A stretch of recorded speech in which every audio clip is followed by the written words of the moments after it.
Lancée fin 2008 en Europe, l'IQ se voulait la concurrente des Smart selon Toyota, mais faute de chiffres commerciaux décevants, elle va arrêter sa carrière dès cet été.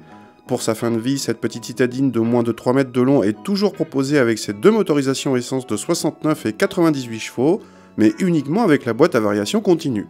Il reste également deux niveaux de finition appelés Iconic et Iconic Pack, la grosse motorisation étant obligatoirement associée à la finition la plus haute, reconnaissable extérieurement à des entourages d'antibrouillard chromés.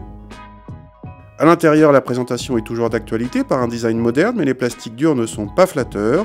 L'originalité de la voiture vient de son aménagement, avec une planche de bord très avancée côté passager qui lui permet d'avancer son siège pour pouvoir accueillir décemment un autre passager derrière lui.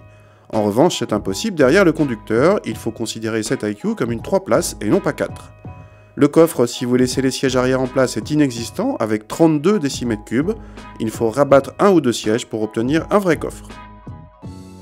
Le terrain de jeu favori de l'IQ est évidemment la ville.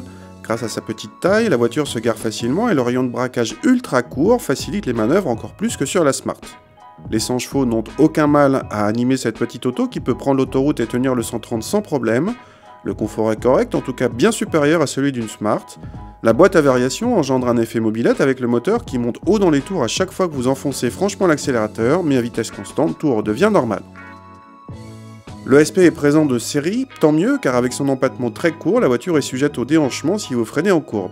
Par rapport à la Smart, cette IQ est plus convaincante sur bien des points, même si elle est dans l'absolu chère pour ses prestations, mais elle tire sa révérence et pour l'instant Toyota n'annonce aucune remplaçante. Il ne reste que les stocks des concessionnaires si vous en voulez une, mais à 18 400 € pour notre modèle d'essai haut de gamme, vous pouvez hésiter avec une Clio ou une 208, bien plus grande donc plus polyvalente et bien équipée.